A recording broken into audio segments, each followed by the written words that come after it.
Winter season has broken some biggest records this year.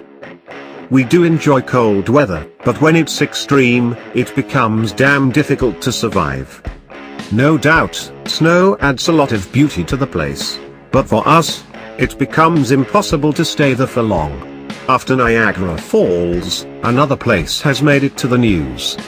It is none other than Oymyakon, a small village in Siberia. Oymyakon has been titled as the coldest village in the world. The temperature there has broken new records. Yes, it is minus 62 degrees Celsius, can you imagine? It is indeed a very small town, but the photos will surprise you to no end. After hearing about the temperature there, we really wonder as to how people are surviving there. Some pictures have surfaced on social media, and for a moment, you will feel as if it's a fairyland. A digital thermometer was installed there, but sadly, it broke after the temperature went so low.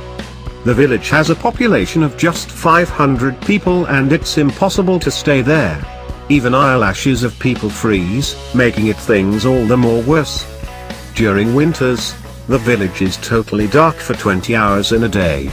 Talking about the food, people tend to rely mainly on frozen food like raw flesh, reindeer meat or frozen fish. What's your take on this? Do share your views via comment section below. And like always, do not forget to like and share this video and subscribe to the channel. I will be back shortly with another news. Till then, have a great time ahead. Bye bye.